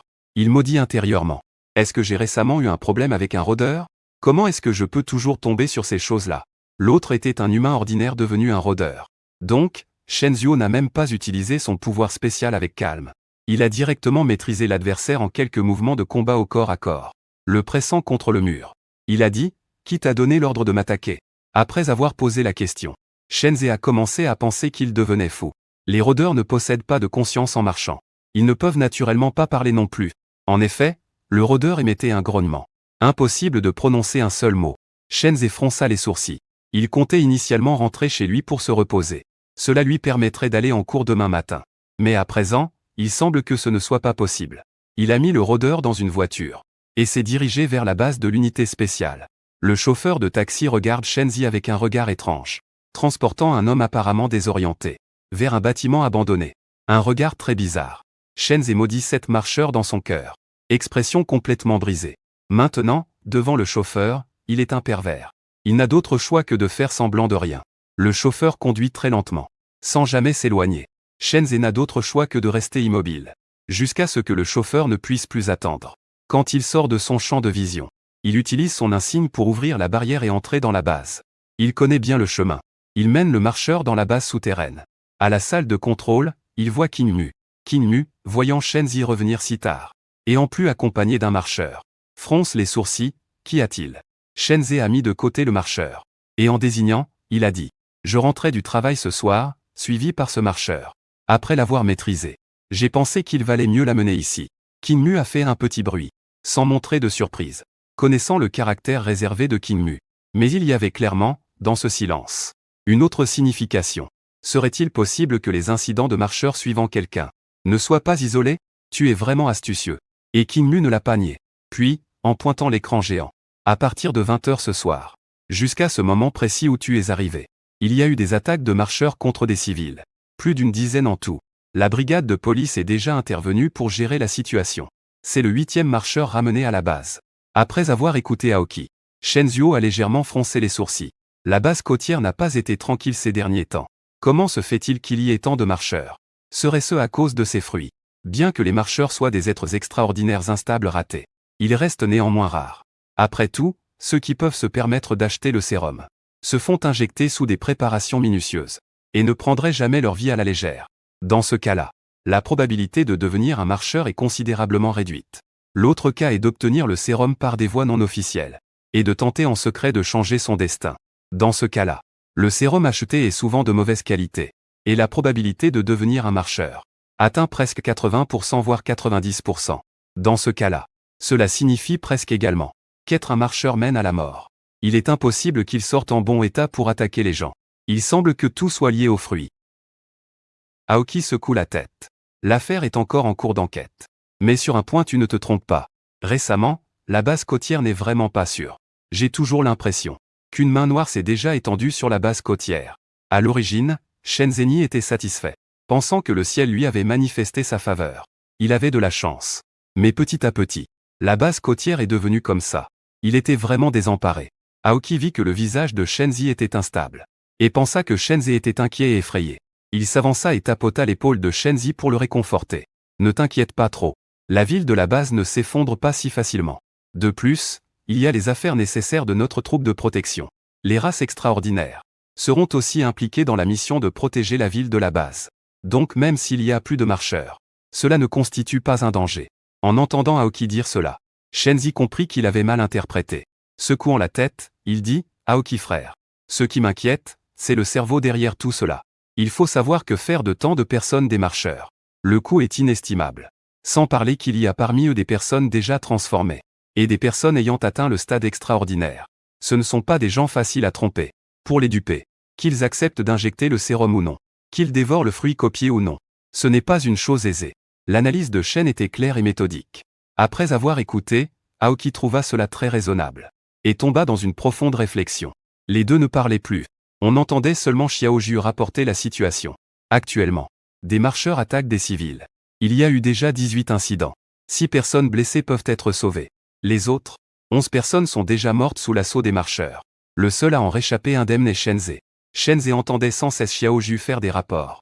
Son cœur sombra au plus profond. S'il ne déterrait pas rapidement toute l'affaire, la base de l'INE allait vraiment faire face à un grand problème. Demain matin, la nouvelle des attaques des marcheurs se propagera, ok. À ce moment-là, tout le monde sera en grand danger. La panique étendra l'instabilité parmi les habitants de la base. Viens t'asseoir. L'admiration a salué la création du ministre. Il n'est pas tard non plus. Mange quelque chose. Aujourd'hui, c'est Kinmu qui est de service. Donc il y a à manger et à boire sur la table basse. Shenzi avait vraiment un peu faim. Alors il a commencé à manger. Après 3 heures du matin, Shenzi est allé se reposer dans sa chambre individuelle à la base. Il est parti à l'école vers 6 heures du matin. Quant à ce qui s'est passé hier soir, le matin, quand Shen Zi a rencontré Zhuo Jin. Il a dit qu'il était déjà au courant. Le chef d'équipe aussi savait.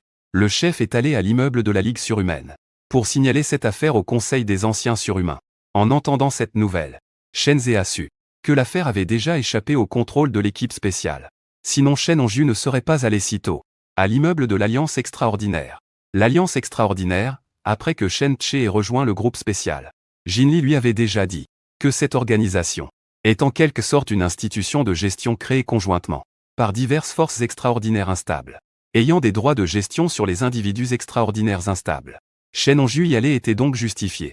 Si cette affaire n'est pas bien gérée, le groupe spécial subira de lourdes sanctions. On ne peut plus laisser Shen Hongju prendre toutes les décisions seul, jusqu'à ce qu'il atteigne l'école. Calme, il avait l'esprit entièrement concentré sur cette affaire. Surtout en entrant à l'école. Entendant les camarades parler tous de la découverte hier soir d'un grand nombre de marcheurs, et du fait que les marcheurs attaquaient encore des gens. Tout le monde était très inquiet. Il ne s'attendait pas à ce que la nouvelle se répande aussi vite. Je savais que la nouvelle se répandrait aujourd'hui. Mais Shen Zi ne s'attendait pas à ce que ça se propage aussi vite. Il n'était même pas encore 7 heures. Arrivé en classe. Xiao Pan était déjà là. À peine Shen Zi s'était-il assis que Xiao Pan s'est approché, le visage inquiet. J'ai entendu dire que la nuit dernière, dans la base intérieure, il y avait beaucoup de marcheurs. Et beaucoup de personnes ont été attaquées. Beaucoup de morts et de blessés. Shen Zi hocha la tête. Tout le monde en parlait, il ne pouvait pas faire semblant de ne pas savoir. Xiao Pan continua. Tu travailles tous les soirs jusqu'à minuit avant de rentrer. Il n'y a pas beaucoup de monde dans la rue à cette heure-là. Tu dois faire plus attention à l'avenir. L'inquiétude de son ami réchauffa le cœur de Shen Zi. Il hocha la tête pour montrer qu'il avait compris. Sans oublier de rappeler à Xiao Pan d'être prudent aussi. Cependant, Shen Zi n'était pas très inquiet.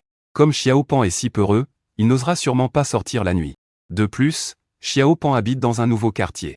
La sécurité y est assurée. Les camarades sont arrivés les uns après les autres. Juste avant le début du cours. Xiao Pan semble soudain se souvenir de quelque chose. Il met la main dans son pupitre et fouille longtemps. Il sort un fruit. Quand il tend le fruit à Shen Zuo, si Shen Zhen ne s'était pas retenu, il aurait presque sauté directement, en s'exclamant, le fruit de l'œil extraordinaire. Mais Shen Zhen se calme, et remarque que ce fruit devant lui est différent de l'œil extraordinaire, mais peut parfaitement tromper quelqu'un. Il a tout de suite froid dans le dos. Il a pensé que ce fruit devant lui était très probablement une imitation du fruit de l'œil extraordinaire. Avant que Xiao Pan ne dise quoi que ce soit. C'était spécialement apporté pour Shen Zeng. Shen Ze avait déjà commencé à parler. Le ton était très excité. D'où vient ça? Tu en as mangé? Petit Gros a dit fièrement. C'est mon père qui l'a spécialement ramené hier soir. C'est très cher, bien sûr que j'en ai mangé. J'en ai spécialement gardé un pour toi. Sinon je l'aurais tous mangé. Le cœur de ce ministre est fini. Petit Gros a mangé. Est-ce que cela signifie qu'il deviendra aussi un marcheur? Juste au moment où ce ministre voulait demander à Petit Gros s'il avait mal quelque part. Soudainement, les yeux de Petit Gros sont devenus fixes. Puis il s'est effondré sur le bureau. Ce n'est pas seulement Petit Gros, mais juste après lui. Beaucoup d'élèves dans la classe se sont effondrés sur leur bureau. Ils avaient la même apparence que Petit Gros. En faisant un tour avec le balai, j'ai découvert que ces personnes évanouies étaient toutes des camarades venant de familles aisées. C'est vrai. Ce genre de fruit, pour cacher la vérité, ne devrait pas être vendu. Le prix est effrayant. Mais ce n'est absolument pas quelque chose qu'une famille ordinaire peut se permettre. Qui serait prêt à acheter? Que se passe-t-il? Le cours va bientôt commencer. Et ils sont tous là, en train de dormir. Tout le monde, levez-vous. À ce moment-là, l'enseignante principale, Mijushite, est entrée. En voyant beaucoup de personnes penchées sur leur bureau, elle a encore pensé qu'ils dormaient. Sans se douter du tout que les autres camarades non évanouis montraient une agitation nerveuse. Shen Zi a regardé l'enseignante et a remarqué qu'une connaissance se tenait à côté d'elle. Cela a profondément surpris Shen Zi. À ce moment-là, Eos a aussi remarqué lui. Mais Eos n'a pas salué. Il regardait avec gravité les camarades évanouis. Tu n'as pas entendu ce que j'ai dit? Dépêche-toi de te lever. Shen Zi envoyait la situation au groupe spécial. C'est Eos qui a empêché le professeur de continuer à parler. Ce n'est pas normal. Le professeur dit que ses élèves ne dorment pas. Ils semblent avoir perdu connaissance. Le directeur de classe est choqué. Une dizaine de personnes se sont évanouies. Ce n'est pas une plaisanterie. Le professeur a secoué un élève évanoui le plus proche. L'élève n'a aucune réaction. Le directeur de classe a alors cru. Il a calmement demandé à tout le monde de rester tranquille en classe. Ne va nulle part. Le professeur sort pour régler une affaire. Le professeur principal a quitté précipitamment la salle de classe et est tombé justement sur les autres enseignants des autres classes. Tout le monde avait une expression paniquée. Après avoir posé des questions, ils ont appris que ce type d'évanouissement n'apparaissait pas seulement dans la classe de Shen Zuo, mais aussi dans les autres classes. Ce genre de situation apparaît juste après la réédition. Si cela se répand, l'école pourra-t-elle continuer à fonctionner? Shen Ze a reçu une réponse de Shen Hongju, lui demandant de surveiller de près les élèves qui s'évanouissent. S'ils commencent à muter, il doit les assommer en premier. Un vrai évanouissement. Peut-être qu'il y a encore de l'espoir. Shen Ze a simplement répondu par bien, puis s'est levé et s'est approché d'Ayo. À ses côtés. Quelle est ta force actuelle? Ayo était un peu timide. Pas de réponse lourde, pas encore réveillé. Mais j'ai reçu un entraînement de combat rigoureux. C'est suffisant, très bien. Shen Ze avait déjà une idée en tête. Il était confiant de pouvoir affronter seul ses camarades ordinaires, devenus des marcheurs mutants. Mais 2 points ne peuvent finalement pas rivaliser avec 4 mains. Ils sont trop nombreux. Rien que dans leur classe, il y en avait une douzaine. Sans parler de toute l'école réunie. Même si une classe compte une douzaine. Ensemble, cela fait plusieurs centaines.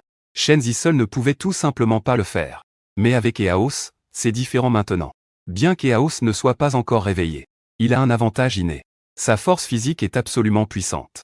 Avec les techniques de combat et la coordination avec Shen Ze, cela change tout. À 2, ensemble. Nous pouvons certainement maîtriser ce groupe de rôdeurs. En attendant que l'équipe spéciale de police arrive en renfort. Nous deux doivent juste tenir jusqu'à l'arrivée de l'équipe spéciale. Souviens-toi, ne tue surtout pas. Peut-être que ces gens peuvent encore être sauvés. Shen Ze dit à Ayo. Ayo acquiesça pour montrer qu'il comprenait. Ne t'inquiète pas, je ne suis pas un meurtrier sanguinaire. Je te crois là-dessus. Ayo avait l'air pas très intelligent. Au moins, il semblait être doux par nature. Il ne semblait pas être du genre à vouloir tuer à tout prix. Après avoir discuté avec Ayo, je quittais la classe. Il allait voir la situation dans les autres classes. D'abord, dans les 2 classes voisines. Une dizaine de personnes étaient inconscientes. Heureusement, personne ne s'est encore complètement réveillé. Pour le moment, ils sont tous penchés sur la table. À ce moment-là, un enseignant arrive précipitamment. Voyant Shen Ze et Eos dans une salle de classe. Exploration d'une salle de classe. Il pense qu'ils se promènent sans but. Il s'approche aussitôt pour les gronder. Dans quelle classe êtes-vous? Dépêchez-vous de retourner en classe. Ne traînez pas dehors. Traîner, c'est garder son calme pour payer le prix. Mais ce n'est pas le moment de discuter. Il dit à cet enseignant. Mieux vaut maintenant rassembler tous les élèves qui ne sont pas inconscients. Et les faire quitter l'école. Le vieux fronça les sourcils. Il est évident qu'il y a une affaire importante à gérer. Il n'a pas le temps de se disputer avec Shen. Impatient, il agite la main. Que peuvent bien comprendre les enfants? Dépêche-toi de retourner en classe.